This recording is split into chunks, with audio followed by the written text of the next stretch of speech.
Organizátoři letošního ročníku Právníka roku děkují všem partnerům akce, kterými jsou generální partneři pojišťovna DAS Právní ochrana, první a dosud jediná specializovaná pojišťovna tohoto druhu v České republice, a společnost Vias Česká republika, člen Renomia Group, pojišťovací makléř v oblasti pojištění profesní odpovědnosti nejen advokátů. Hlavní partneři ČEZ, Čistá energie zítřka, a Generali Česká pojišťovna, pojišťovna s dlouholetou tradicí v životním i neživotním pojištění.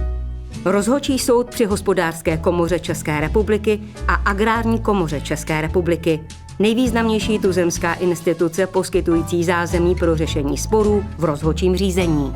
A Blažek Praha, česká značka společenských i volnočasových pánských oděvů a doplňků. Znalecká kancelář EQSA, přední česká znalecká kancelář s komplexní paletou služeb. A Konica Minolta, specialista v oboru podnikových informačních systémů a technologií Microsoft. Ústav lékařství a kosmetiky, zařízení s nejdelší tradicí v oboru estetické medicíny v České republice. A One Family Office, největší rodinná kancelář ve střední Evropě, která zajišťuje investice, správu, ochranu rodinného majetku a špičkový concierge service. Španělské nemovitosti, servis při koupi a prodej nemovitostí ve Španělsku bez starostí. A Single Case, poskytovatel nástrojů pro efektivní biznesové řízení advokátní kanceláře. Vydavatelství Premium Media Group, odborník na oslovení prémiového publika v České republice. Partneři gala večera. Moneta Bank, banka výhodných nabídek. A Wolters Kluwer, přední poskytovatel informačních produktů a služeb v tiskové i elektronické formě.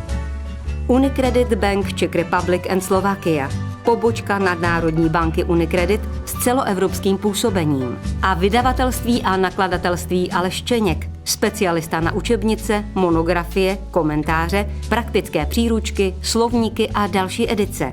ČSOB, banka dlouhodobě působící na českém a slovenském trhu finančních služeb. A VPI Real Estate, partner advokátů v oblasti zprostředkování off-market nemovitostí a aktivní investor do činžovních domů. Canadian Medical, společnost zajišťující prémiovou zdravotní péči, a Finest Invest, akciová společnost, prémiové investiční služby. Gastropartneři Riper, značka vysoce jakostních ovocných destilátů, a společnost Dalmayer Café, jedinečné řešení v oblasti kávy a čajů nejen pro vaši kancelář. Obecní dům, moderní a stylový nadčasový prostor v centru města pro exkluzivní společenské akce. A Vyšehrad 2000 Group, přední gastronomická skupina v České republice s profi cateringem a provozem stylových restaurací. Ještě jednou děkujeme všem partnerům letošního Právníka roku. Dámy a pánové, slavnostní gala večer zahájíme advokátní hymnou v provedení koncertního a jazzového klavíristy a skladatele Jakuba Tekeliho. Prosíme, povstaňte.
Dámy a pánové, přicházejí moderátoři dnešního večera Tereza Kostková a Václav Kopta. Dobrý večer. Dobrý večer. Krásný dobrý večer všem. Dobrý večer, dámy a pánové, vítejte ve Smetanově síni Obecního domu v Praze. Ano, já vám přeji krásný večer v krásných prostorách. Teď možná některé věty budou trochu nošení dříví do lesa, ale já myslím, že to nevadí. Je hezké si to připomenout. Právník roku je, a vy to mnozí dobře víte, prestižní celojustiční soutěžní ocení individuální osobností českého práva, tedy cosi, jako třeba Oskaři nebo slavíci v jiných oborech. No a letošní ročník je velice krásný, mladistvý, 20. jubilejní. Také se sluší připomenout, že jde o advokáty a advokátky, státní zástupce, notáře, exekutory, podnikové právníky, vrcholné představitele všech právnických profesí, také představitele české justice, poslance, senátory a také o pana ministra spravedlnosti. Je to tak. Musím říct, že vždycky se člověk něco dozví při té naší profesi nového. Rodila Pražečka, přes Karlův most jsem chodila celé svoje dětství. Já jsem vážně nevěděla, že jedna z těch soch je také patron právníků. Že se budou předávat ceny patrona právníků, tedy svatého Iva. A on tam stojí. Vidíš to? To je moje novinka z dnešního večera. Soutěž organizují Česká advokátní komora a mediální a vzdělávací skupina ePrávo. Spoluorganizátory právníka roku 2025 jsou jako tradičně ještě následující organizace. Jsou to Notářská komora České republiky, Soudcovská unie České republiky, Unie státních zástupců České republiky, Exekutorská komora České republiky, Unie podnikových právníků České republiky, Unie obhájců České republiky a také Jednota českých právníků a Unie rodinných advokátů. Již tradičně poskytuje soutěži záštitu vždycky aktuální předseda vlády a aktuální ministr či ministryně spravedlnosti. Ani letos tomu není jinak, tedy my tu vidíme pana ministra spravedlnosti Jeronýma Tejce, toho i zdravíme. Můžete se i postavit, ať vás vidí všichni, nejenom my dva. Tak pro pořádek jenom ať víte, kdy to všechno začalo. 20. ročník právníka roku byl vyhlášen v červenci roku 2025. Nominovat kandidáty v odborných kategoriích mohla odborná veřejnost prostřednictvím internetu, časopisu organizátorů a partnerů soutěže. No a z nominací pak odborná porota koncem roku vybrala vítěze. K 5 odborným kategoriím se už vlastně jako tradičně přidaly ještě 3 kategorie se speciálními parametry. Takže je to kategorie pro bono, v níž se oceňuje právník, nejčastěji advokát, který potřebným pomáhá právními radami zdarma. Pak je to také kategorie Talent roku, v níž se hodnotí předložené písemné práce mladých právníků do 33 let věku. No a pak tu máme, tady to opravdu se podobá těm soutěžím, o kterých jsme mluvili, nebo předávání cen a hodnocení v jiných oborech. Máme tu nejslavnější a samozřejmě nejváženější kategorii a to je právnická síň slávy. Tu asi netřeba blíže představovat, to bude vyvrcholením i toho dnešního předávání těchto ocenění. No a pak nás ještě čeká ocenění zvláštní cenou svatého Iva za přínos české justici, udělení vysokého advokátního vyznamenání, tedy řádu české advokacie a ceny Václava Mandáka za nejlepší článek loňského roku publikovaný v Biltenu advokacie. A pořád to není všechno, co nás čeká. Bude to ještě předání charitativního šeku s finanční pomocí potřebným, protože tato pomoc k právníkovi roku od začátku jeho existence neodmyslitelně patří. A tady já to musím zastavit. Co? No, přátelé, jako když něco k něčemu neodmyslitelně patří, tak to já mám své asociace. A k mému milému kolegovi Václavu Koftovi neodmyslitelně patří ta nádherná věc, která je za ním, a totiž klavír. Promiň, ale potřebuju, abys to spojil. Já samozřejmě velice rád tvé přání splním, navíc, dámy a pánové, toto je Steinway a to je pro člověka, který pořádně neumí ani noty, taková příležitost, kterou nemůžu opomenout. Víte, já jsem pro dnešní večer speciálně pro vás, pro všechny, napsal píseň, ve které uslyšíte, že se v ní zpívá především o advokátech, ale berte to prosím vy všichni tady v obecním domě jako takové mé vyznání všem představitelům právnických profesí. Dávat i brát umí správnej advokát, předem ví, co všechno mohlo by se stát. Znalec vína, ba i práv, v erbu meč i paragraf, soupeř hroutí se a kroutí jako had. Soused tě vytáčí, pavlačí, vyřvává, že bude boj a hrozí tak, že začínáš se bát. Vezmi 2 tabletky a hnedky dojde ti, že nejsi stroj. Na pomoc ti přijde advokát. Tak hlavně klid, vítěz jen jeden může být. Znalec zákonů, ten musí znát i cit. Můj Bože, přestaň se už bát, protože dobrý advokát, ten tě z nouze vede pouze k vítězství. Teresko? Mám pro vás dobrou a špatnou zprávu, říká obhájce svému klientovi. Tak si napřed tu špatnou. Přišly výsledky krevního testu a vaše krev se v DNA přesně shoduje s krví nalezenou na místě zločinu. Ale ne, zvolá klient, a jaká je ta dobrá zpráva? Máte velice nízkou hladinu cholesterolu. Soused tě vytáčí, pavlačí, vyřvává, že bude boj a hrozí tak, že začínáš se bát. Vezmi si tabletky a hnedky dojde ti, že nejsi stroj. Na pomoc ti přijde advokát. Tak hlavně klid, vítěz jen jeden může být. Znalec zákonů, ten musí mít i cit. Můj Bože, přestaň se už bát, protože dobrý advokát, ten tě z nouze vede pouze k vítězství. Můj Bože, přestaň se už bát, protože dobrý advokát, ten tě z nouze vede pouze k vítězství. No, hej! Ole! Děkuji. Václav Kopta. Díky. Ježišmarja. Pozor. Teď jsem se málem propadla v Obecním domě. Já myslím, že to je úplně ideální. Slovo vítězství, které končí, to je píseň, Ano. je začátkem toho, na co tady vlastně všichni čekáme, proč tu vlastně všichni společně jsme. Pojďme to neodkládat. Pojďme hned k první kategorii. Dámy a pánové, občanské právo.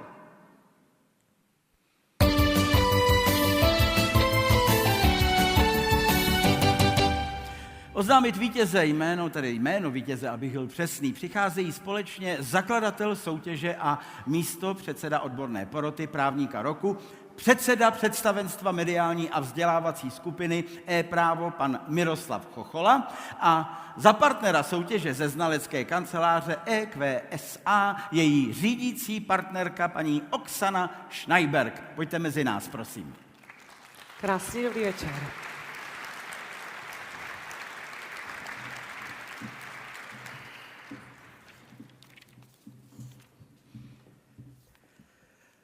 Krásný dobrý večer, dámy a pánové. Je mojí milou povinností vyhlásit, že vítězkou kategorie občanské právo se stává Alena Macková.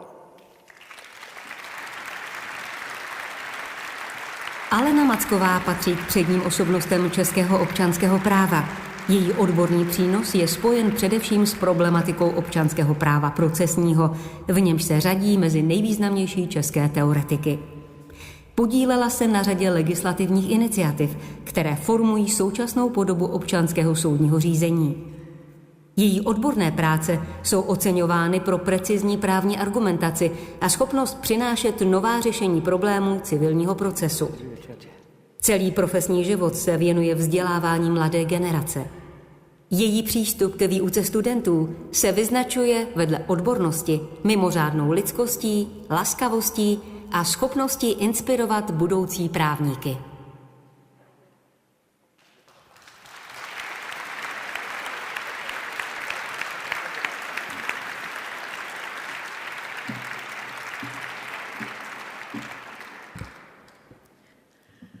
Dobrý večer, dámy a pánové. Teď se mi trochu zastavilo srdce, ale je to výjimečná chvíle, výjimečné místo, výjimeční lidé. Ona nás ta právnická profese často staví do kontrapozice, ale Česká advokátní komora právo nám už 20 let dávají možnost se tady sejít. Já se o něco podobného snažím v tom předmětu právnická povolání v justici, jak víte.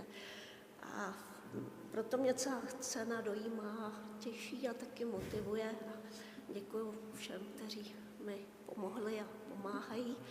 A snad nakonec bych ráda řekla, že já jsem tady velmi si pyšně přihlížela tomu, když tady stáli mý bývalí studenti a studentky. Takže bych chtěla říct, svatý Ivo, pomoz mi, já ti sem ještě některé pošlu. Krásně. Děkujeme a blahopřejeme, paní Moc profesorko. gratulujeme. Vy dobře víte, jste první, kdo prošlapává tu cestu ostatním. Tady je místo potom pro fotografii, paní profesorka dobře ví a dobře si stoupla. Ať máte krásnou památku na tento okamžik. Tak, Promiňte, to asi zvláštní, ale já když vidím pana Koptu, tak mě teď chybí ke štěstí už jenom, abyste mi zahrál tu písničku, kterou jste tak krásně otextoval. To je to magické svítání. Já jsem slyšela patrně její premiéru. To bylo to vystoupení. Tak příště, paní profesorko. Je vás tady hodně, kteří čekají na svůj okamžik. Blahopřejeme. paní profesorka Alena Macková, moc gratulujeme. Naše první držitelka ocenění.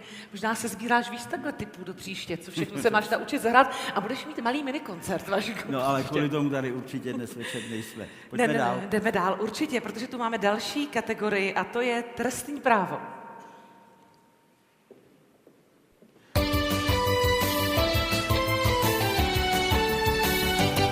Oznámit jméno vítěze přichází člen odborné poroty právníka roku a prezident Unie státních zástupců Tomáš Foldina a za generálního partnera soutěže ze společnosti Vias, pojišťovacího makléře, člena Renomia Group, její jednatelka Tereza Poláková. Krásný dobrý večer i vám. Dobrý Dvěma. večer.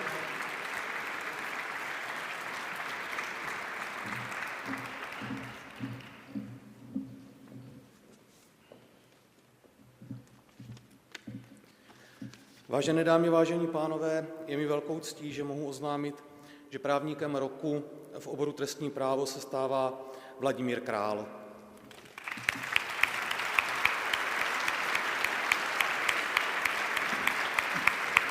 Vladimír Král, špičkový legislativec, který v roli dlouholetého pracovníka legislativního odboru Ministerstva spravedlnosti a posléze i náměstka ministerstva, když zde pracoval pro 8 ministrů, významně ovlivnil podobu českého trestního práva.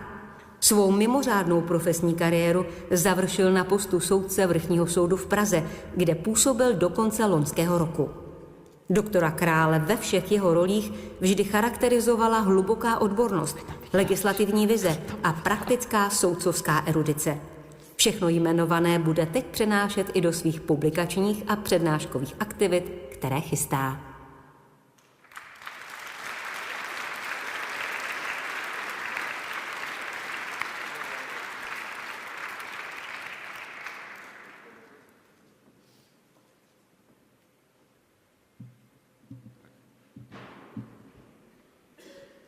Šlo to zhodnout.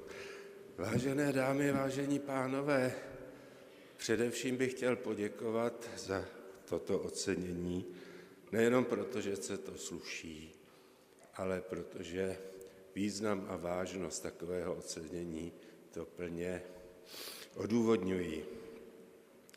Trošinku k tomu přistupuji s rozpaky, protože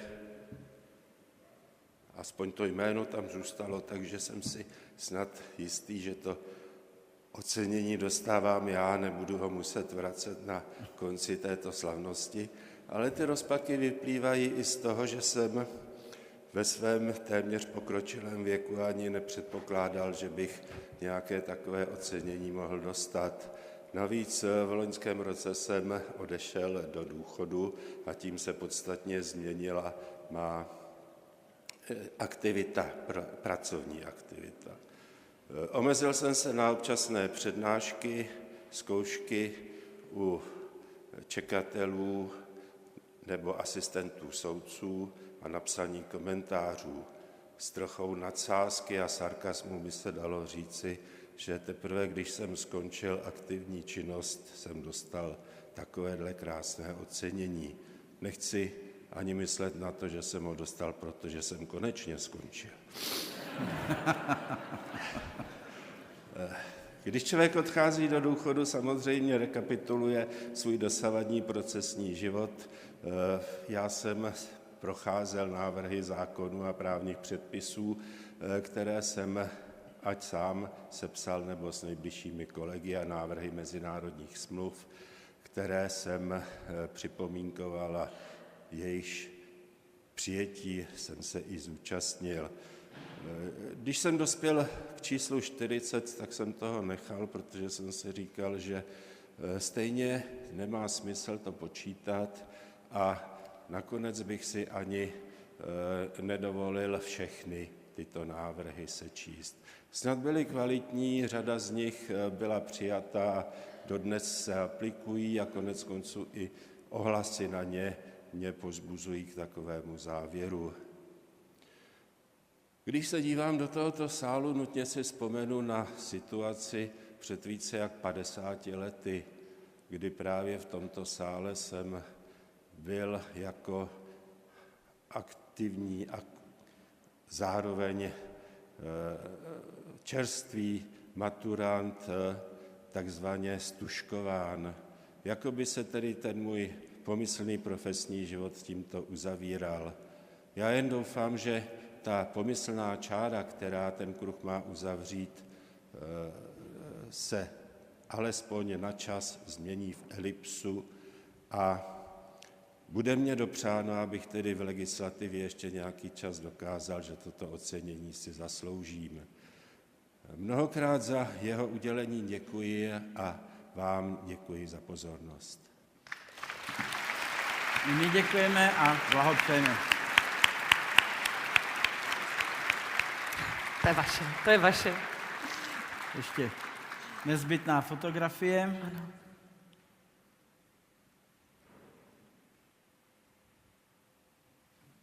Čekáme na znamení, že máme fotku. Stačí Já vím, že kývnout, pánové. takhle si máme ukázat, jo? Ano, Dobrý. děkujeme. Je to tam. Je hotovo. Moc vám Děkujeme. gratulujeme. Pan doktor Vladimír Král, blahopřejeme.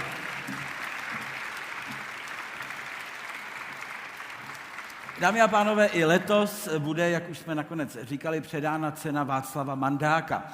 Redakční rada největšího právnického odborného časopisu Bulletinu advokacie, jehož vydavatelem je Česká advokátní komora, udělí už po 9.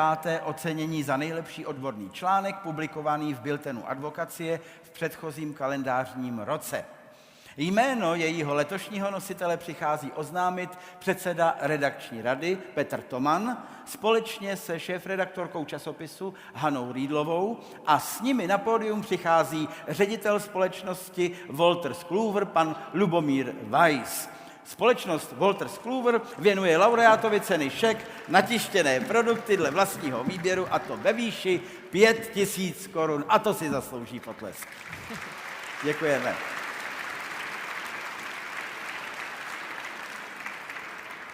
Dobrý večer, dámy a pánové. Než vyhlásím laureáta této ceny, dovolte mi zmínit jedno pro Bulletin advokacie opravdu významné výročí. První Bulletin advokacie totiž vyšel v lednu, to znamená přímo teď, ovšem v roce 1956. To znamená, že právě v tento leden slavíme 70. výročí, co Bulletin advokacie nepřetržitě vychází. V tu dobu ovšem, to stojí za potlesk, děkuju. V tu dobu se to ovšem jmenovalo Zprávy advokacie a Bulletin advokacie se náš časopis začal jmenovat v roce 1971, to znamená pod stejným názvem vychází už 55 let, takže to je druhé výročí, které slavíme. Takže dovolte jenom popřát Bulletinu, aby tady s námi dlouho byl, a poděkovat všem vám, autorům, kteří do něj píšete, protože jenom díky vám je skvělý, a poděkovat České advokátní komoře, že ji vydává, a poděkovat zejména těm našim redaktorkám a paní šéfredaktorce za to, jak skvěle ho vedou. Ale teď již tedy, no můžete jim také zatleskat, já budu rád.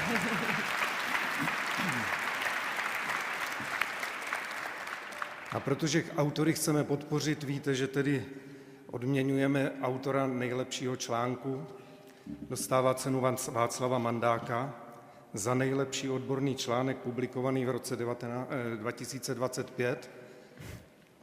a stává se jim pan magistr Pavel Kohút za příspěvek medializace nezákonného trestního stíhání jako okolnost zvyšující intenzitu nemajetkové újmy. Pavel Kohút se v oceněném článku věnuje medializaci trestního stíhání a jejím dopadům na osoby, jejichž vina nebyla prokázána a kterým vzniká nárok na odškodnění. Autor upozorňuje na skutečnost, že nezanedbatelná část trestních věcí je v současnosti medializována často již v raných fázích trestního řízení. Medializace se tak stává významným faktorem, se kterým se musí vypořádat všechny subjekty účastnící se trestního řízení. Článek se dále zaměřuje na nakládání s informacemi o trestním řízení ze strany orgánů činných v trestním řízení i v médiích a přináší rovněž poznatky vyplývající z analýzy rozhodovací praxe soudů.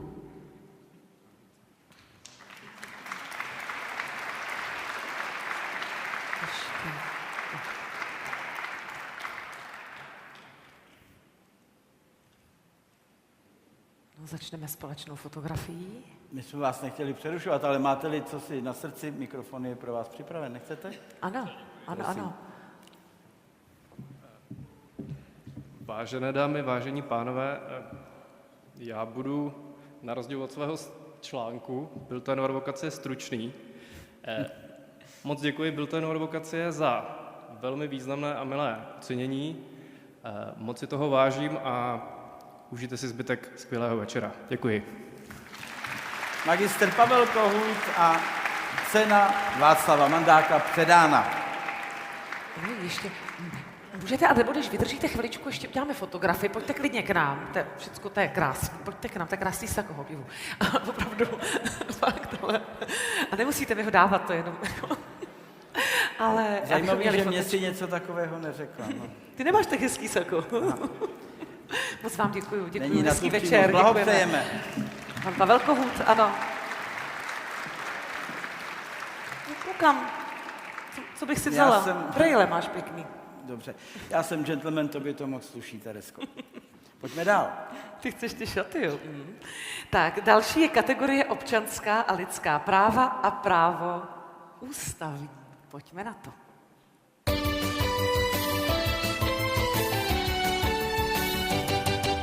Oznámit vítěze kategorie přichází člen odborné poroty právníka roku a prezident Soudcovské unie Libor Vávra a obchodní ředitel pro korporátní a průmyslové pojištění Generali České pojišťovny pan Libor Libich. Pánové, pojďte za námi na jeviště, ať se dozvíme, kdo je vítězem této kategorie.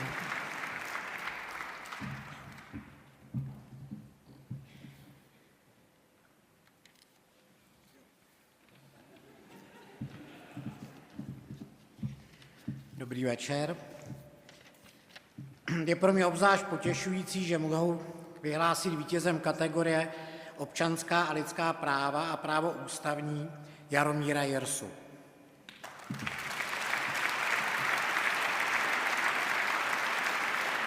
Jaromír Jirsa je uznávaným soudcem s bohatou publikační a pedagogickou praxí, který prošel nalézacím i odvolacím stupněm justice a jako takový se stal v roce 2015 ústavním soudcem. Na svém kontě má jako samosoudce i člen soudních senátů a pléna ústavní instance řadu významných soudních rozhodnutí. Jako autor pak i zajímavé odborné literární publikace, z nichž Klíč k soudní síni se stal bestsellerem. Podobu českého soudnictví výrazně ovlivnil také spoustu prezidenta Soudcovské unie. Jeho typická pracovitost a rétorické schopnosti ho provázejí i v jeho aktuální roli lektora Justiční akademie, v níž se letošní rok bude podílet na vzdělávání soudců, advokátů a pracovníků OSPODů v oblasti tzv. Rozvodové novely občanského zákoníku.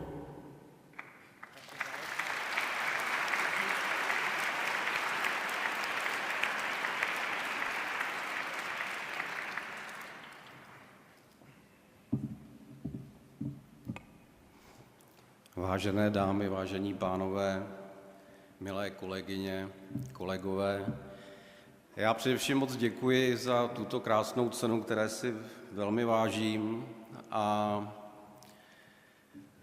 V justici a v táru jsem skoro 33 let, takže mám tu nevýhodu, že řada z vás byla u mě v jednačce a vyslechla si moje rozsudky. Já doufám, že někteří z vás sice logicky prohráli, někteří vyhráli, ale snad jste aspoň odcházeli s pocitem, že ten proces, který jsem vedl, byl fair a spravedlivý, když už jsem tedy dostal cenu za lidská práva, mezi něž patří i právo na spravedlivý proces. Dovolte mi, abych jmenoval teď pár lidí, kteří mohou za to, že tady stojím, zejména musím vzpomenout svého tátu, bez kterého bych nedostudoval práva a který se naštěstí ještě dožil toho, že jsem se stal ústavním soudcem. Musím zmínit Libora, který mi nejenom dneska předává cenu, ale je to můj věrný kamarád po 50 let už a spolu jsme válčili u obvodního soudu pro Prahu 1, u Městského soudu v Praze i v Soudcovské unii. Musím vzpomenout Karla Havlíčka, který mi nejprve vysvětlil, že neumím vůbec psát, aby mě potom se snažil psát naučit. Musím vzpomenout Honzu Sváčka, svého velkého šéfa prvního, a na závěr především bych chtěl poděkovat svojí justiční mamince Janě Červinkové, která se mě snažila učit soudit s citem pro věc, rozumně a lidsky.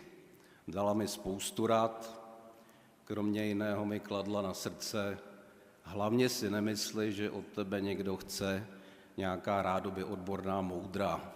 Od tebe se chce, aby si vzal do ruky spis, pořádně si to nachystal a vydal při prvním jednání rozsudek.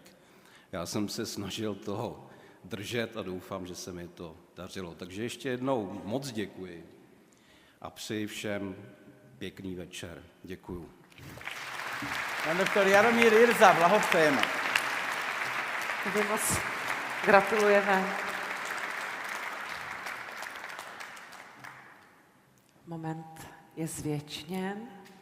Máme to? Děkujeme. Památka je, užijte si krásně večer.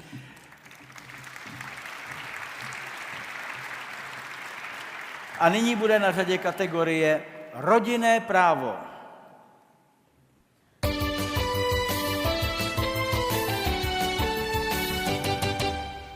Oznámit vítěze kategorie přichází členka odborné poroty právníka roku a prezidentka Unie podnikových právníků Marie Brejchová společně s prezidentkou Unie rodinných advokátů Danielou Kovářovou, a za partnery soutěže ze společnosti Blažek Holding přichází místopředseda představenstva a obchodní ředitel Jan Vácha. Pojďte mezi nás, prosím.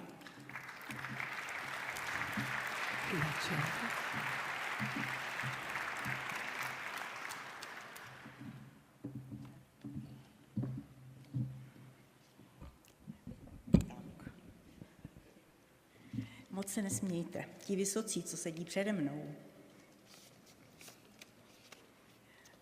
Krásný večer vám přeji a ráda bych vám oznámila vítězku kategorie rodinné právo, kterou se stává Renáta Šínová.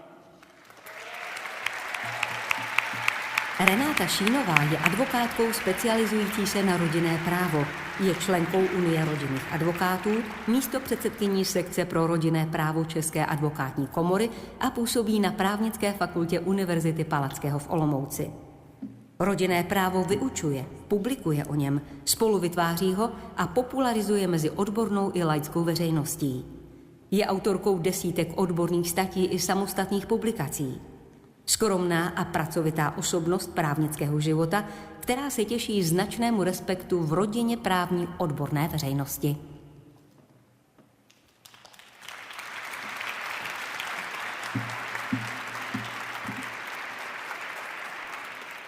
Krásný večer, dámy a pánové. Dovolte mi, abych nejprve poděkovala Unii rodinných advokátů, že mě ze svých členů vybrala a na tuto cenu nominovala. Velmi si toho vážím. Kdybych měla asi vyjmenovat všechny, kteří se zaslouží za to, že tady dnes stojím, byli bychom tady do půlnoci a to vám určitě neudělám. Ale dovolte, abych dnes vzpomněla někoho, kdo možná za to může. Ani to nevěděl, ale předal mi něco ze svých genů. Byla to moje babička. Ona by se tuto neděli dožila 90 let, kdyby byla ještě mezi námi, což bohužel není. Byla právníkem amatérem, majetkové poměry jejich rodičů jí nedovolili studovat, takže pouze se základní školou byla 27 let, soudkyní z lidu poté přísedící a hlavně řešila rodinné problémy svých 5 mladších sourozenců, od výživné přes osvojení až po omezení své právnosti. Takže dovolte, abych jí část této ceny pomyslně poslala směrem nahoru a vám popřála hezký večer. Děkujeme.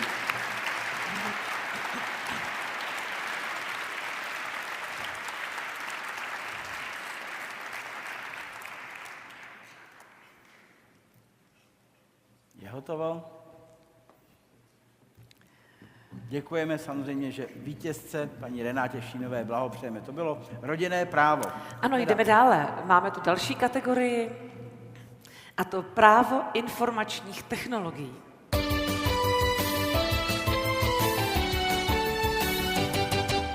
Oznámit vítěze kategorie přichází člen odborné poroty právníka roku a prezident notářské komory Radim Neubauer.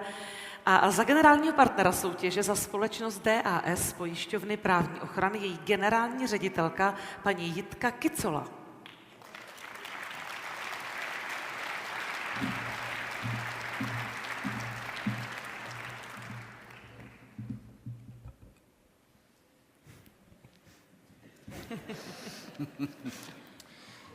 Vážené dámy, vážení pánové, vítězem kategorie právo IT se stává pan Jiří Císek.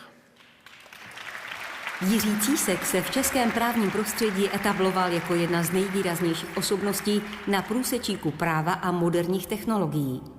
Jako zakladatel a řídící partner vlastní advokátní kanceláře se dlouhodobě věnuje softwarovým smlouvám, právním aspektům cloud computingu a implementaci požadavků kybernetické bezpečnosti. Jeho práce se vyznačuje výjimečnou schopností porozumět technické podstatě IT systému a schopností převést je do srozumitelných a použitelných právních řešení pro své klienty. Práci v oblasti práva IT Jiří Císek logicky propojuje i s ochranou duševního vlastnictví a výraznou osvětovou činností, což dokládá také řada mezinárodních kladných hodnocení i ocenění Český inovativní právník roku.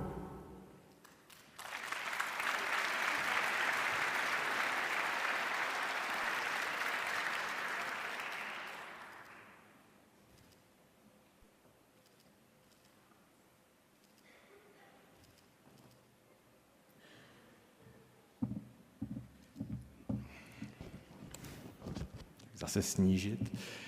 Vážené dámy, vážení pánové, právo IT tak je často vnímané jako nějaký svět jedniček, nul, strašně složitých algoritmů. Ale je to disciplína o lidech. Naším úkolem není psát softwarové smlouvy, ale budovat a interpretovat bezpečný právní základ pro svět, který se mění každý den. Naším posláním tak je najít křehký balanc, jak nebrzdit pokrok a inovace, ale zároveň zajistit bezpečný digitální prostor pro nás, pro všechny. Já bych chtěl moc poděkovat porotě za toto ocenění a chtěl bych taky poděkovat mým kolegům v kanceláři CISEC. Kolegové, když tady dneska nejste, děkuji vám, že tuhle vizi sdílíte a můžeme ji každý den společně naplňovat. A teď už mi nezbývá, než vám popřát, děkuji vám, popřát hezký večer, moc si to tady dnes užijte. Blahopřejeme. I vás čeká chvilka fotografování na památku. Gratulujeme. Pane magistře, když jsem vás poslouchal teď, jak jste říkal o tom, že technologický vývoj, tam se dívejte, ať máte hezkou fotografii. Technologický vývoj člověk nezastaví. Málem to vypadalo, že si včera zavolám a objednám vaše služby. Po 5 letech jsem vyměnil tiskárnu a pokrok šel tak dopředu, že ode dneška mi tiskne jenom polovinu stran, takže doufám, že i já budu snad moc jednou držet palec na tepu dějin, stejně tak jako vy. Blahopřejme vám ještě jednou. Pan magistr Jiří Císek. Ano, gratulujeme. To je úžasný, jak to s tou půlkou vytištěnou moderuješ. Fakt jsi skvělej teda. Ano, ale je nás jenom pár. Ne, jsi jedinej. Ne, jsme dva. No, ukazuješ na mě, ale to je ta půlka. No dobře, tak já budu pokračovat. Je před námi předání speciální ceny, a to zvláštní ceny svatého Iva za přínos české justici. Oznámit jméno toho, kdo ji letos obdrží, bohužel in memoriam, přichází člen odborné poroty a prezident exekutorské komory České republiky, pan Jan Mlynarčík.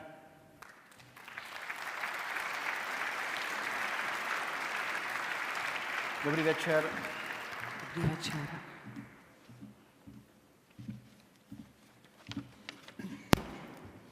Tak, dobrý večer, dámy a pánové.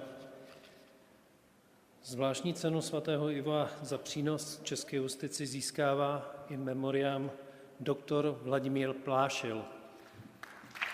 Cenu přichází převzít manželka pana doktora Plášila, paní Hana Plášilová Kaufmanová. Vladimír Plášil stál u samotného vzniku exekutorské profese a exekučního vymáhání v České republice. Během svého dlouholetého působení na postu člena prezidia a následně i prezidenta nezávislé a samostatné exekutorské komory se zasloužil o ukotvení profese soudních exekutorů nejenom u nás, ale i v zahraničí. Rovněž významně přispěl ke vzájemné spolupráci napříč právnickými profesemi. Dlouhá léta působil jako vysokoškolský pedagog, člen Rady Justiční akademie a Legislativní rady vlády. Byl také nositelem medaile Antonína Randy, udělované Jednotou českých právníků právě za zásluhy v oblasti práva, právní vědy a právnického prostředí.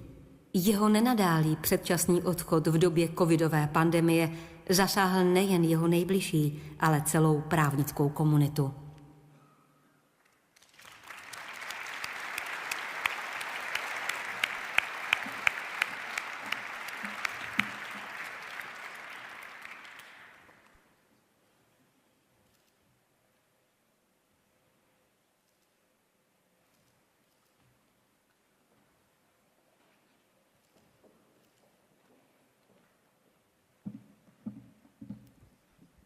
Dobrý večer, vážené dámy, vážení pánové. Dovolte mi, abych poděkovala za udělené ocenění mému zesnulému manželovi Vladimírovi Plášilovi. Velmi si toho vážím a věřím, že kdyby dnes večer tu mohl s námi stát, přijal by toto ocenění s velikou pokorou a se závazkem ještě usilovnější práci v oblasti práva.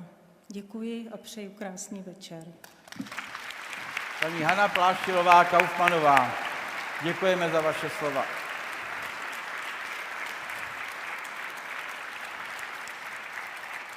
V tomto případě počkáme na krásnou fotografii zachycení momentu.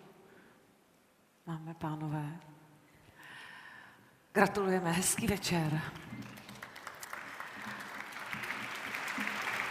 Paní Hana Plášilová Kaufmanová. Na řadě je dnešní první speciální kategorie. Já se na ní těším, protože myslím, že všichni lidé s oblibou nemáme problém říct, co všechno bychom udělali zadarmo, ale pak jenom někdo opravdu v realitě udělá něco zadarmo. Já myslím, že v tom bývá rozdíl v tom mluvení a v těch činech. Jsem ráda, že to je kategorie pro bono.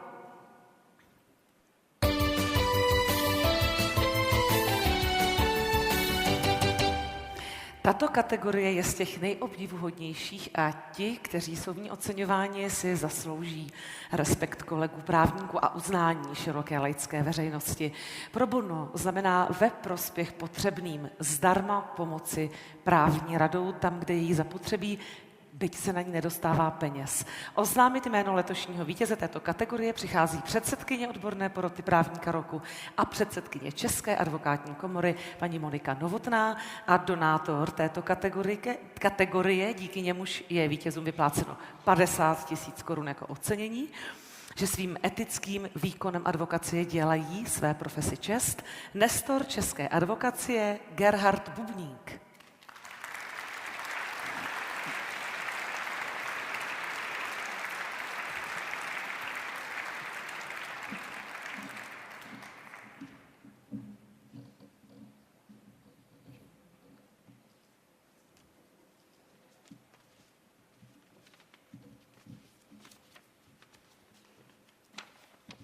Vážené dámy, vážení pánové, je mi velkým potěšením a ctí oznámit vítěze kategorie pro bono a tím se stává Lubomír Müller.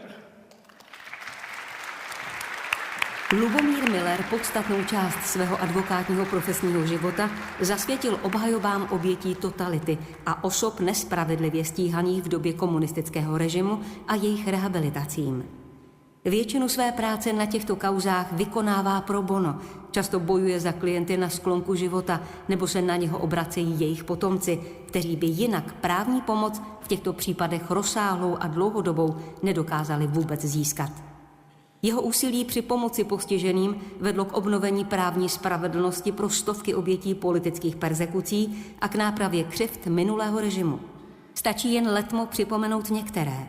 Rehabilitace faráře Josefa Toufara, generála Milana Píky, Milana Tomise či 9 římskokatolických kněží. Další případy odpíračů vojny, chartistů a PT-páků. Řada případů stále běží a jejich výčet nekončí ani 35 let po listopadové revoluci. Motivací doktora Müllera nikdy nebyly peníze, ale služba spravedlnosti a lidské důstojnosti. V roce 2024 obdržel cenu Václava Bendy, udělovanou Ústavem pro studium totalitních režimů. Jeho práce má obrovský pozitivní společenský dopad a přispívá k dobrému jménu advokacie a celého právního prostředí.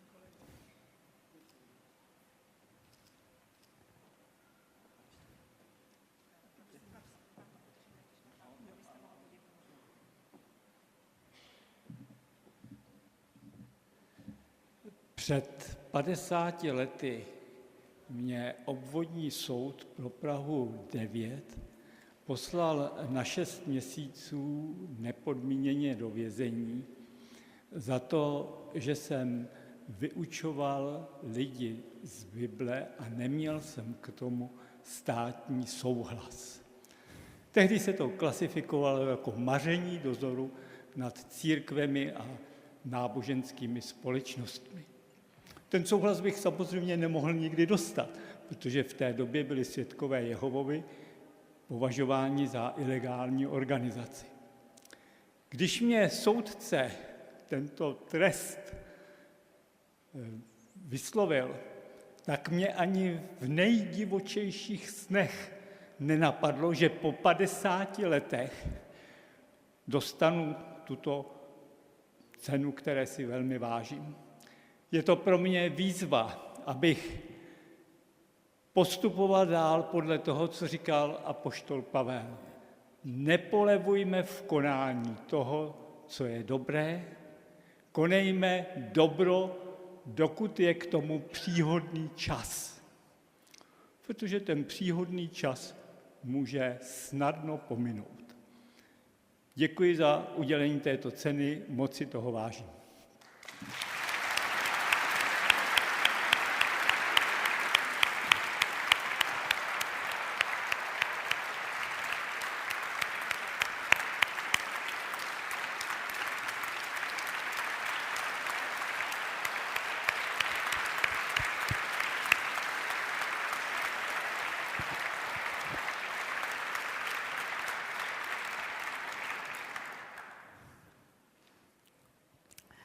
Gratulujeme panu Lubomíru Müllerovi.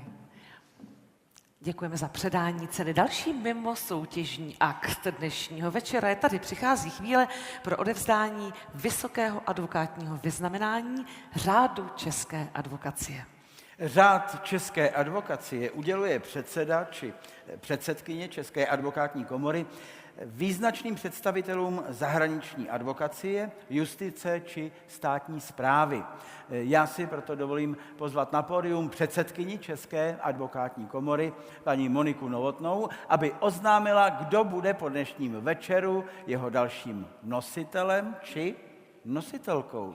Uvidíme. Vážený pane ministře, vážení senátoři, milí kolegové, milé kolegyně, dámy a pánové, já mám velkou čest dnes předat ocenění české advokacie.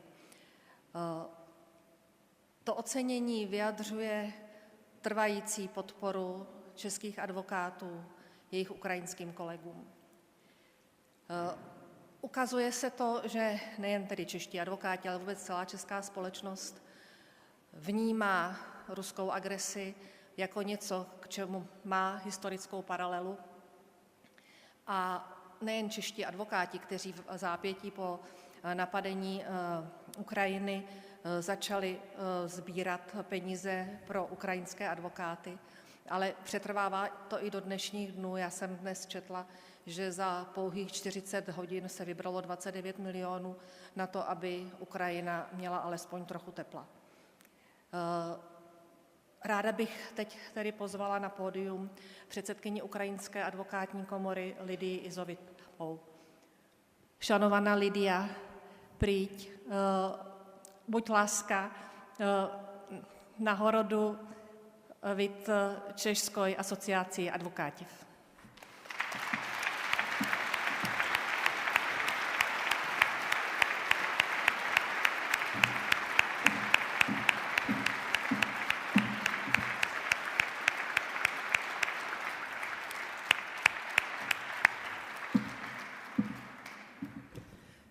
Шановна пані президент, шановні пани і панове, я приймаю цю нагороду від чешської адвокатури. І це нагорода не для мене особисто. Це нагорода для всієї української адвокатури. Сьогодні українські адвокати без тепла, без світла, без інтернету. Коли в квартирі всього 5 градусів тепла, коли світло 4 години на добу, а то і через 72 години, виконують свої адвокатські обов'язки. Виконують гідно, сумлінно. І я вже хочу сказати і про тих, які сьогодні не виконують цього обов'язку. Вони в окопах і захищають Україну. Тож дуже дякую за цю відзнаку. Дякую.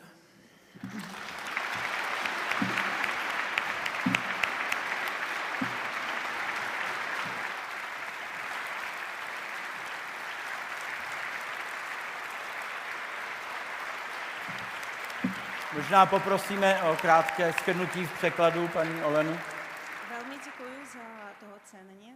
Je to cena nejenom pro mě a pro všechny ukrajinské advokáty, kteří vykonávají své práce dostojně v souladu s právem a v dnešní době bez elektřiny, bez otopení, jako když ve bytě jenom 5 stupňů tepla a pracuje a zastupuje klientů a brání lidské práva.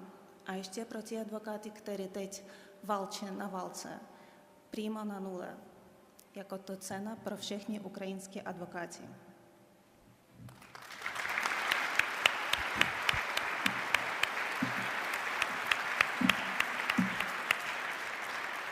Дякую. А зараз я трішки порушу протокол цього зібрання і хочу вручити нагороду української адвокатури, а саме захисника адвокатури, президентки чешського бару. І ще маємо приємну вторинку, яка поруху протоколу dnešního jednání, ale máme cenu ukrajinské advokaci pro paní prezidentku České advokátní komory. Děkujeme.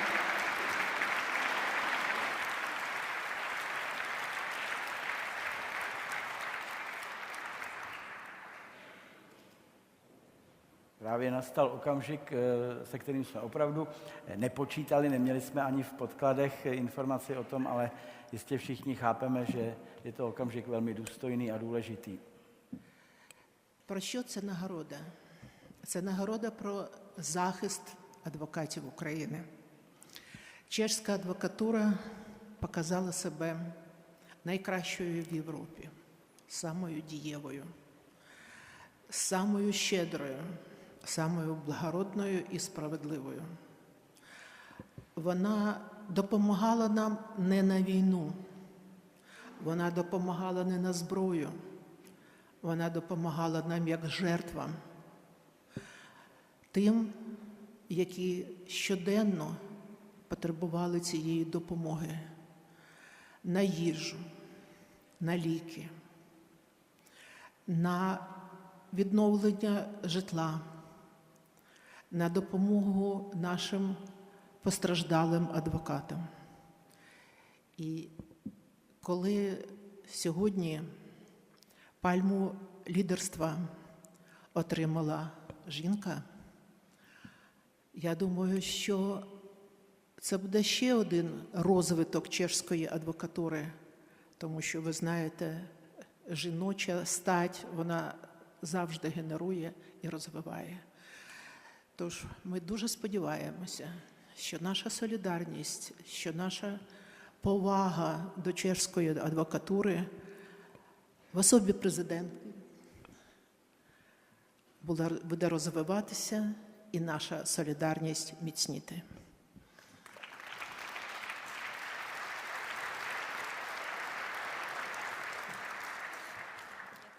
Cena za velké družství české advokace a ukrajinské advokace. Jako česká advokace projevila jako důstojný partner a solidární. Děkujeme vám. Je to podpora pro ukrajinské advokáty, kteří dostali nějaké poškození a újmy od války, jako na renovaci bydlení, na podporu v otázkách zdraví. A dneska je to ještě symbolické, protože tu cenu dává žena ženě. A všichni jsme chápeme, že ženská vždycky přinosí nějaký rozvoj a ne nějaký čerstvý vzduch.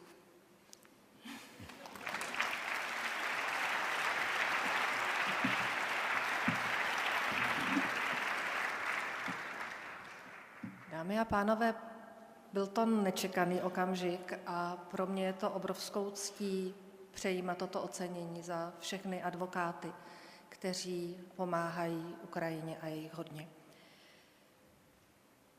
Zítra je Mezinárodní den advokátů v ohrožení. A já si myslím, že právě Ukrajina je jedním z těch států, kde je výkon advokacie v tuto chvíli válkou ohrožen. A proto na ní zítra myslíme. Já moc děkuji.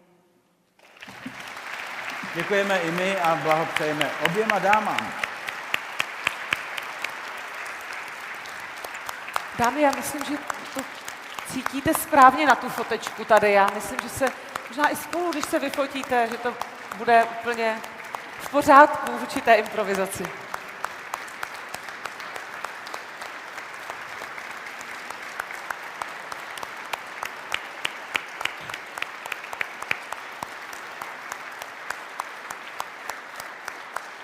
Děkujeme.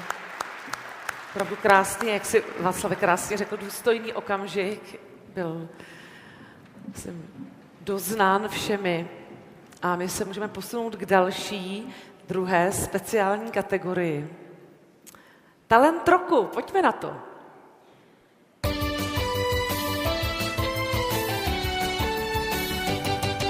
Jde o kategorii pro mladé právníky jakékoliv právnické profese do 33 let věku, kteří musí pro soutěž vypracovat autentickou písemnou práci, odbornou či literární, s tématikou justiční. První 3 nejvýše hodnocené práce jsou tradičně oceněny, a to zejména finančně. Cenu 3. a 2. ve výši 25, respektive 50 tisíc korun věnují dohromady Notářská komora, Soudcovská unie, Exekutorská komora a Unie podnikových právníků. První cenu ve výši 100 000 korun věnuje Česká advokátní komora. Kromě toho ještě společnost Wolters Kluwer věnuje všem 3 talentům předplatné nároční licenci aplikace ASPI nebo Prétor ve výši 20, 30 a 50 000 korun. No a stalo se milou tradicí, že oznamovat všechny 3 vítěze v této kategorii vždy přichází aktuální ministr či ministryně spravedlnosti, proto v tuto chvíli zveme na pódium pana ministra Jeronýma Tejce a k panu ministrovi pozveme ještě ty, kteří společně s ním předají sponzorský šek s finančním oceněním na 25 000 korun, a to za 3. místo, tedy členku odborné poroty, proto 3. místo, právníka roku, prezidentku Unie podnikových právníků České republiky Marii Brejchovou a pozvu i prezidenta Exekutorské komory České republiky Jana Mlynarčíka. Prosím všechny jmenované na pódium. Určíme si 3. místo v kategorii Talent roku.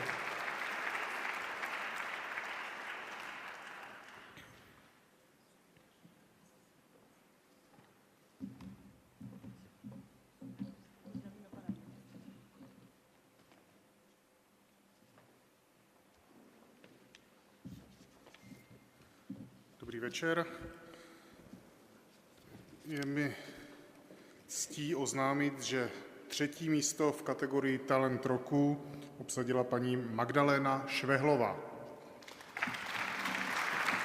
Autorka ve svém článku s názvem Kdo bude advokátem zítra hledá příčiny dlouhodobě klesajícího počtu advokátních koncipientů. Proč tomu tak je, když podle autorky má advokacie potenciál oslovit mladé právníky, zejména díky své rozmanitosti, flexibilitě a možnosti budovat smysluplnou kariéru? Magdalena Švehlová naznačuje možné cesty, jak s mladou generací komunikovat lépe a advokacii pro mileniály a generaci Z zatraktivnit.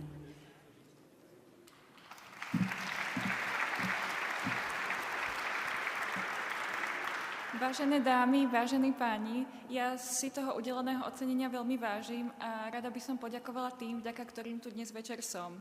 A to predovšetkým mojej rodine, zejména manželovi, mojim kamarátkam a sestre, ktoré tu dneska večer so mnou sú a v neposlednom rade mojim skvelým kolegom z advokátnej kancelárie Rowan Legal. Vám by som už na záver len popriala príjemný zvyšok večera. Magdalena Švehlová, blahopřejeme i my. Samozřejmě, jako vždy v tomto momentě pořídíme fotografii památeční.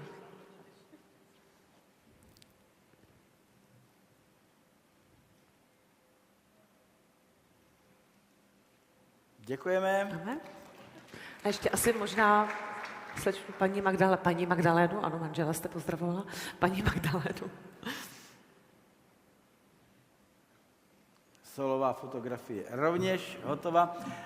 Děkujeme, pana ministra, ještě poprosíme o chvilku strpení. Bude mít ještě své povinnosti, protože se dostáváme k 2. místu kategorie Talent roku. K panu ministrovi Tejcovi zveme teď na pódium prezidenta notářské komory Radima Neubauera a s ním prezidenta Soudcovské unie pana Libora Vávru, aby rukou společnou a nedílnou předali šek na finanční odměnu ve výši 50 000 korun.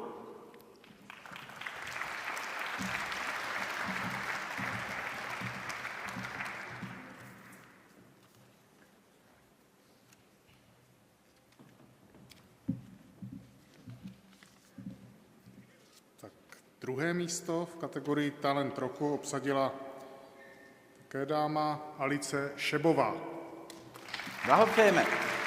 Autorka se ve své práci s názvem Civilní řízení v digitální době, realita videokonferencí a elektronického spisu zabývá stavem digitalizace civilního řízení a jeho 2 klíčových oblastí – využívání videokonferenčních zařízení a stále chybějícímu plně funkčnímu elektronickému spisu. Upozorňuje, že justice sice využívá moderní technologie, avšak bez jednotné koncepce, což omezuje jejich skutečný přínos. V práci shrnuje současnou právní úpravu i praxi, pojmenovává hlavní překážky efektivnějšího využití digitalizace a nabízí konkrétní návrhy řešení.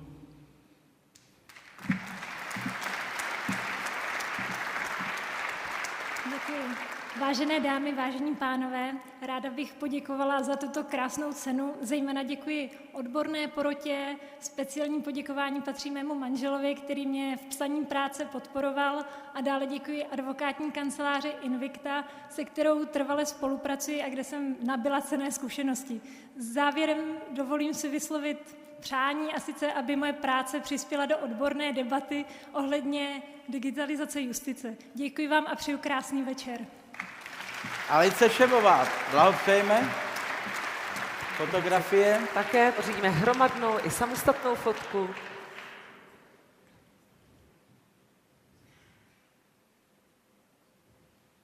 Je v pořádku, tak ještě poprosíme paní Alici ještě o samostatnou fotografii, ať máte na památku.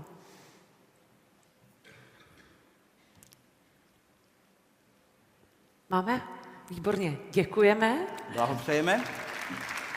Pana ministra si tu stále necháváme a blížíme se, přicházíme na ten pomyslný stupínek vítězů, tedy nejvyšší první místo, cena svatého Iva a finanční prémie ve výši 100 000 korun. K panu ministrovi jsme na pódium předsedkyni odborné poroty, právníka roku a předsedkyni České advokátní komory, paní Moniku Novotnou, která cestu sem zná velmi dobře, a ta předá šek na finanční odměnu věnovanou právě Českou advokátní komorou.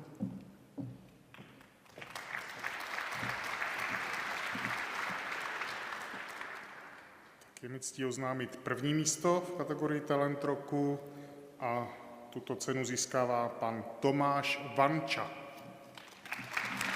Autor v práci s názvem Když odpor znamená zproštění, empirická analýza trestních příkazů v soudní praxi, unikátním zkoumáním sleduje rozhodování okresních soudů v případech, v nichž byl proti trestnímu příkazu podán obviněným odpor. Ze závěru nevyplývá, že by soudy penalizovaly obviněné nakonec přísnějšími tresty, ale jako problematické se jeví odškodňování poškozených v trestních příkazech. Hlavně pak to, že trestní příkazy nejsou soudy vydávány pouze tehdy, je-li skutkový stav spolehlivě prokázán opatřenými důkazy, protože po podání odporu dochází velmi často ke zproštění z důvodů, které nejsou s touto podmínkou slučitelné.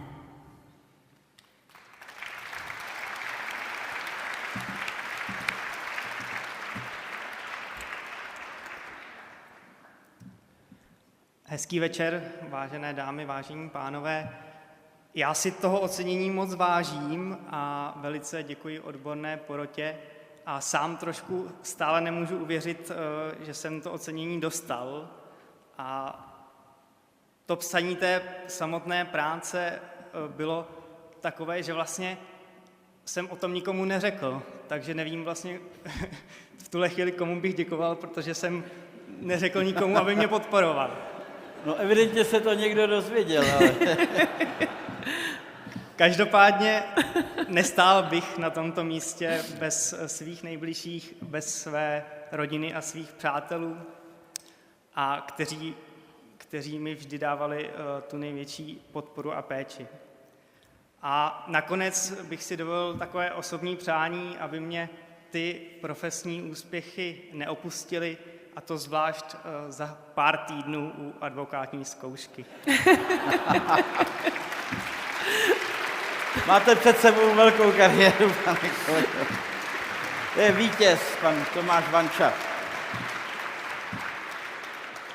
Ještě jednou děkuji a přeji vám všem hezký večer.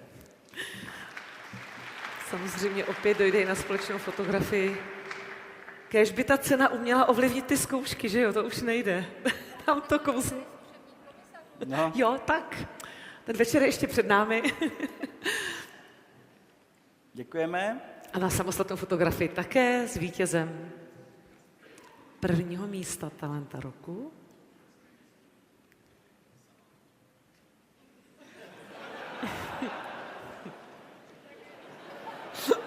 Já teda nechci vědět, co říkal.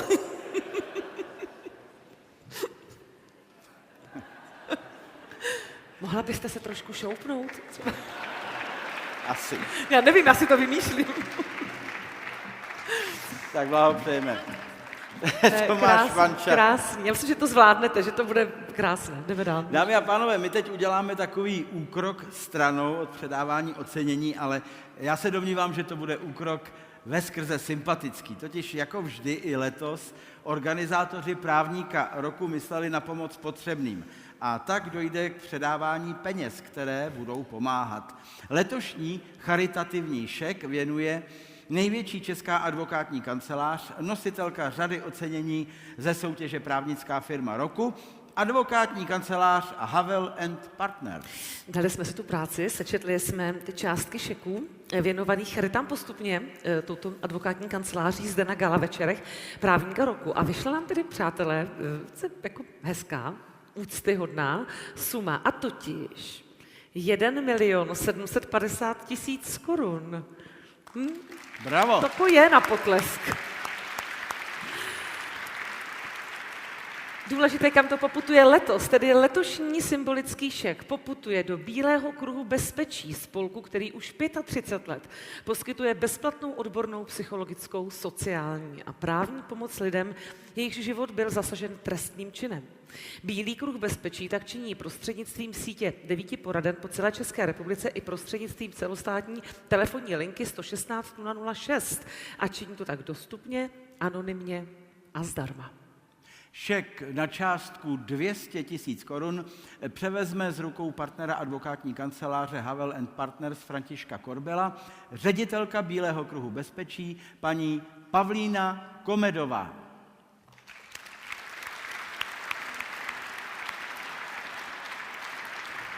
Dobrý večer, pojďte mezi nás.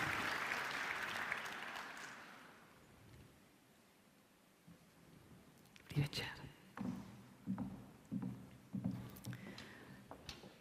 Tak nejprve samozřejmě dojde k předání důležitých prvků symbolického šeku a květiny.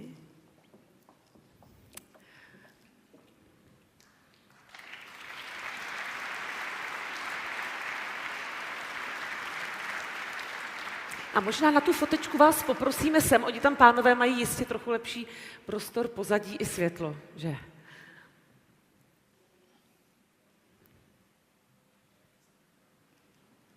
Děkujeme, paní ředitelko. Prosím, běžte k mikrofonu, my se totiž samozřejmě chceme zeptat, ne, že bychom z vás tahli detaily, ale řekněte nám, na co konkrétně možná tyhle peníze poputují. Dobrý večer, dámy a pánové. Děkuji za tu otázku. Jenom dovolte mi prosím jménem Bílého kruhu bezpečí tedy opravdu poděkovat advokátní kanceláři Havel Partner za tenhle ten štědrý dar.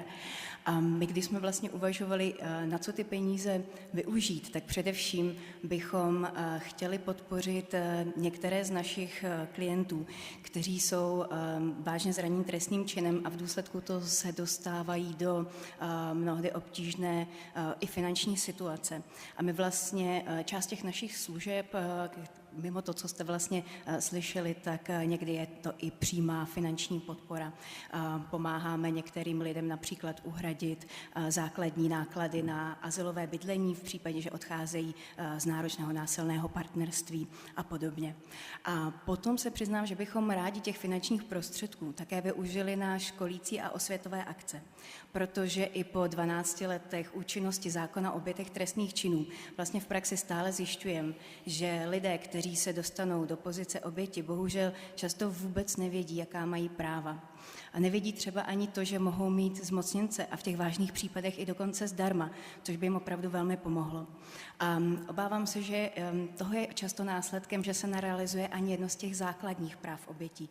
A to je právo na důstojné a šetrné zacházení v průběhu trestního řízení. A my si moc přejeme, aby lidé, kteří jsou zraněni násilím, tak na konci trestního řízení spíše našli spravedlnost, možná nějaké odškodnění a ne vlastně další zraňování. A my moc děkujeme, že i tahle částka nám pomůže k tomu cíli jít. Děkujeme za krásná slova. Nejen za slova, ale i za všechnu práci, kterou vykonáváte. Děkujeme. Tak. Pánové, máte, nebo ještě bude fotografie? Je hotovo. To si berete sebou, no. Pardon. Ale jenom ten šek, peníze přijdou potom. No, přejeme. Dámy a pánové, vy, kteří na rozdíl od nás tu nejste poprvé, určitě tušíte, že právě v tento okamžik se přiblížil absolutní, řekl bych, vrchol dnešního předávání cen. Ano, je tomu tak. Je před námi kategorie Právnická síň slávy. Letos se její dveře otevírají už po 20. Je to tak, alespoň obrazem a jmény si připomeneme jména těch mužů a žen, kteří v české justici dosáhli na ocenění nejvyšší, tedy těch, kteří v minulosti už cenu svatého Iva za svůj celoživotní přínos českému právu získali a do síně slávy již vstoupili. Karel Čermák, Zdeněk Kessler, Dagmar Burešová, Antonín Mokrý, Otakar Motejl, Karel Malý, Karel Eliáš, Ivana Štenglová, Jan Brož, Pavel Rychecký, Gerhard Bubník, Iva Brožová, Jiří Machourek, Petr Pithart, Petr Ritter a Zdeněk Šťastný, Vladimír Jirousek, Martin Scholz, Martin Foukal, Petr Hajn. A na pódium zveme opět zakladatele soutěže Právníka roku, místopředsedu jeho odborné poroty a předsedu představenstva mediální a vzdělávací skupiny e-právo, pana Miroslava Chocholu, dále znovu předsedkyni odborné poroty Právníka roku a rovněž předsedkyni České advokátní komory paní Moniku Novotnou a společně s nimi místopředsedu České advokátní komory pana Lukáše Trojana a člena prezidia Unie obhajců pana Filipa Seiferta. Všichni společně, prosím, pojďte sem a svým netradičním způsobem představte osobnost, která letos vstoupí mezi vybranou právnickou společnost.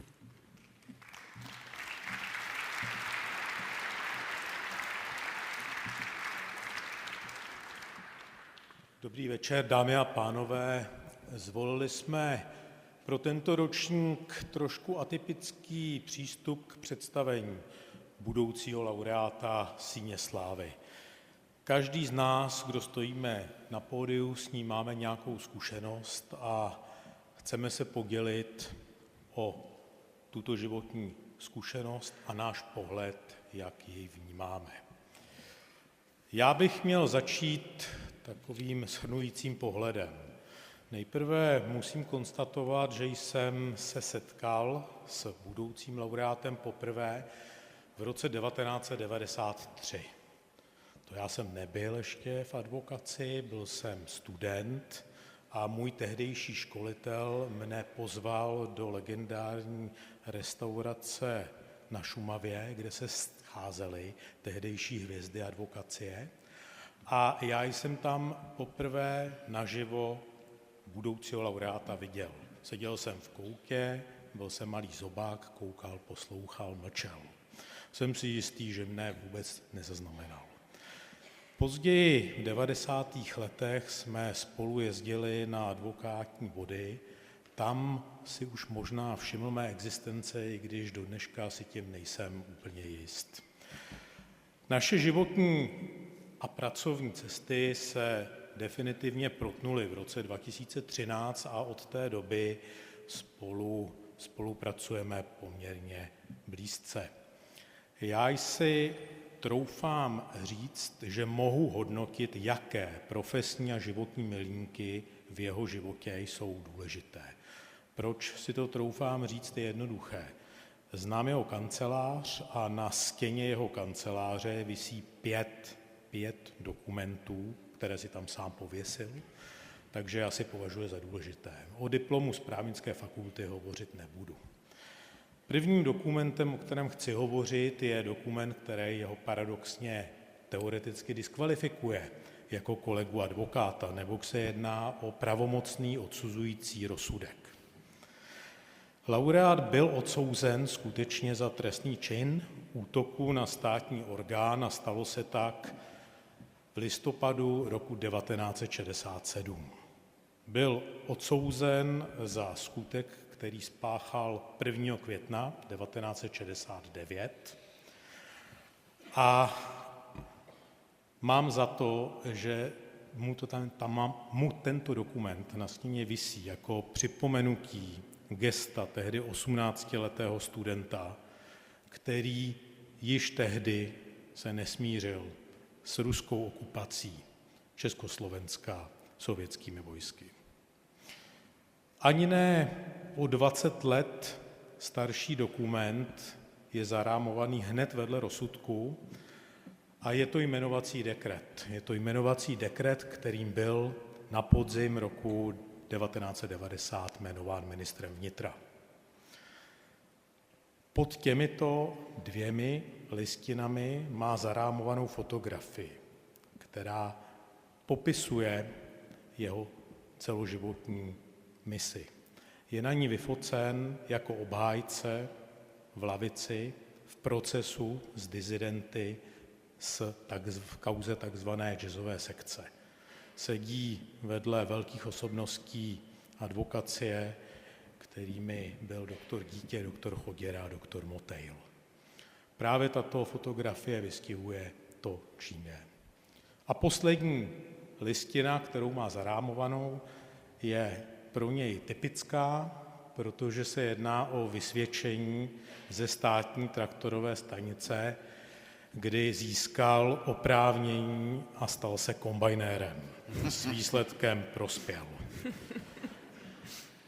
Dámy a pánové, je mi ctí stát vedle člověka, kterého lze charakterizovat 4 slovy, které reprezentují tyto listiny.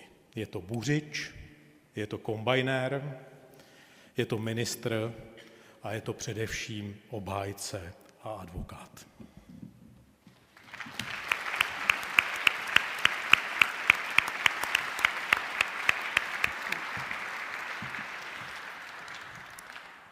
Dobrý večer, dámy a pánové.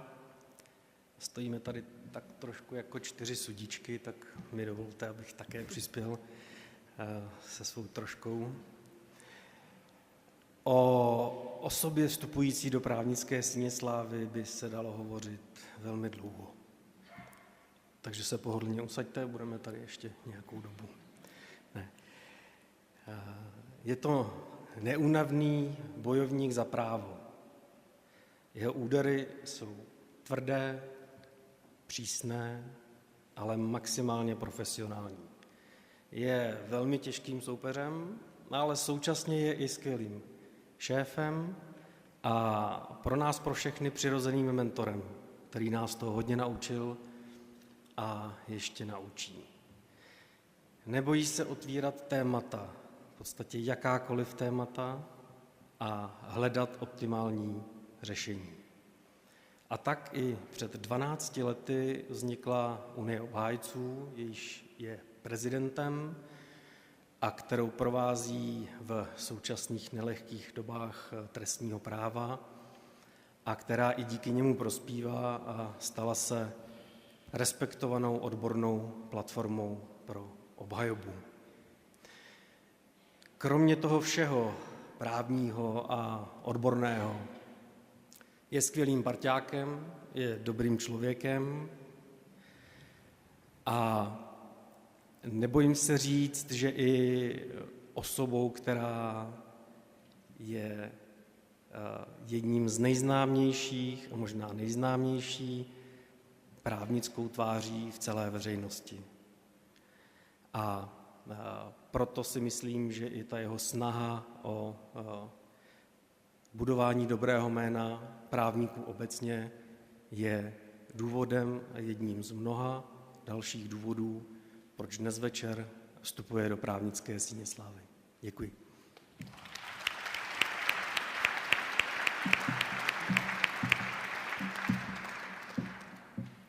Dámy a pánové, já se vrátím ještě trochu dál než mí předřečníci do doby před 36 lety, kdy se v advokátní poradně číslo 2 potkala jedna mladá a neskušená koncipientka s mladým a nadějným, slovy mého školitele, již zmíněného doktora Dítěte, advokátem. V září 89 jsem z Rozpaky šla paní doktorce Svobodové, která vedla advokátní poradnu, oznámit, že jsem těhotná. Ne s tím laureátem, prosím. Ona reagovala velmi pohotově a s tím svým důrazem a energií, která ji provází, a vyskočila a říká, to je den. Svého klienta jsem poslala, aby se šel smířit s manželkou a on ji zabil. Laureát podepsal několik vět a ty jsi těhotná. Bylo to v září 89, kdy jsme ještě nevěděli, že za pár týdnů se změní náš stát v demokratický a že právo začne hrát úplně jinou roli. A dokumentuje to, co už říkal Lukáš Trojan. Tu touhu po spravedlnosti, dělat to, co je správné, i s rizikem, že třeba nebudu dělat to, v čem jsem nejlepší. Dnešní laureát se věnoval i činnosti pro advokátní komoru, a to se stejným elánem a erudicí, s jakou je obhájcem. Byl členem kárné komise, odvolací kárné komise, členem představenstva, jeho místopředsedou a nyní tedy je zpět v odvolací kárné komisi. Je nejen inspirujícím, ale já mám to štěstí, že mám na mobilu uloženo jeho telefonní číslo a já vím, komu bych zavolala, kdybych se dostala do problémů.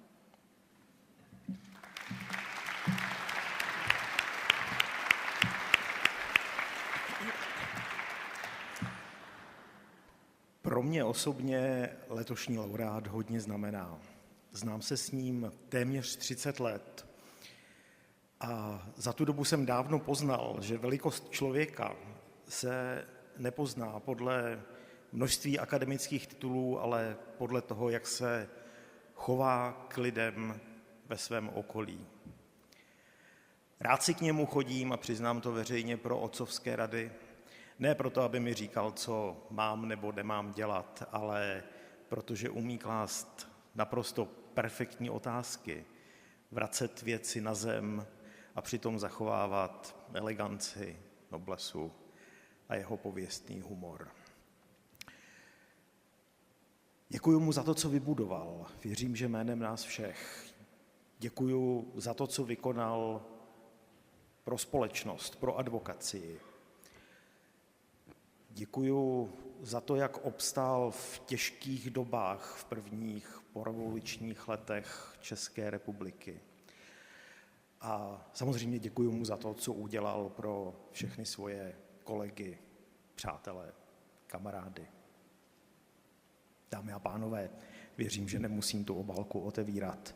Do právnické síně slávy vstupuje doktor Tomáš Sokol.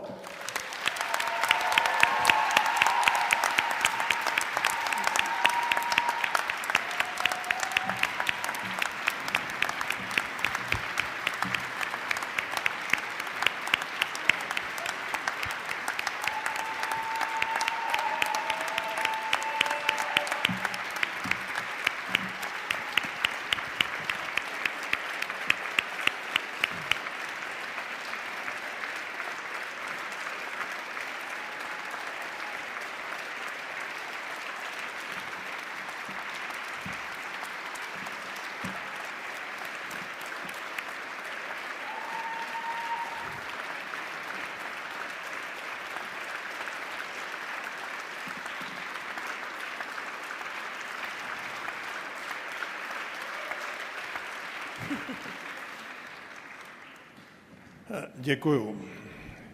Děkuju těm, kteří mě uvedli do síně slávy. Děkuju vám všem, kteří, když jste slyšeli jméno toho, kdo je uveden do síně slávy, jste nezačali pískat a bučet.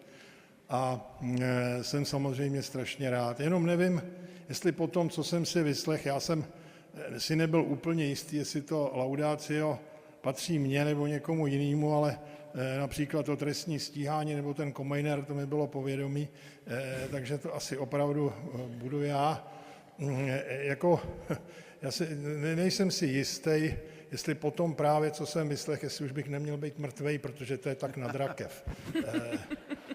Tam by to znělo zvlášť, jak si rezonovalo dobře. Já se přiznám, že asi jsem v životě nějak tedy žil, teď to bylo ohodnoceno.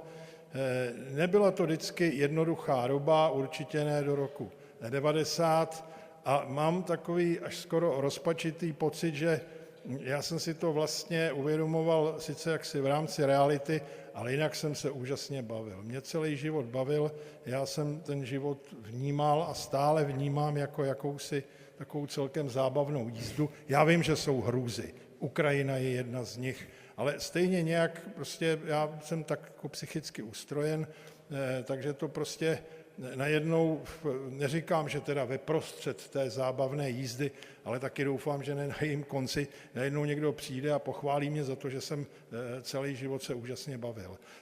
To je zvlášť takové, kdyby tady byl můj tatínek, tak ten by pravděpodobně řekl, že to ještě všechno dobře dopadlo, protože místo v Síni slávy se mohl být na zatykačích a on by věděl, proč to říká, on věděl ještě mnohem spoustu jiných věcí, jako o tom, že jsem byl podmíněně vyloučený ze střední školy hned ve 2. ročníku a pro jistotu v Dobřichovicích mě vyhodili už z mateřské školky, takže těch jaksi takových střetů s tou realitou jsem měl víc, ano, a snad jsem neměl jenom ty střety, takže žena už po mně kouká, ona říkala, ať moc dlouho nekecám tady, takže si se budu snažit už být opravdu velice stručný. Takže je to strašně prima, je to bezvadný, nicméně, abych to vrátil někam, tak bych právě řekl, že tedy asi život není jenom ta šťastná jízda. Ukrajina je připomínkou toho, jak to taky může vypadat. Skoro mě mrzí, že někteří z těch, kteří teď mají pocit, že ruský stát není notorickým okupantem, ať už je tam jakékoliv státní zřízení, se mnou nebyli na tom Václaváku v tom 69. roce a možná, že se mnou nebyli asi ani rok předtím u rozhlasu, už by o tom taky něco věděli a možná by dneska nemluvili tak, jak mluví, ale to je jiná story, nebudu s tím zdržovat. Prostě zkrátka ještě jednou všem děkuju a jsem rád, že jsem rád. Díky. Tomáš Sokol.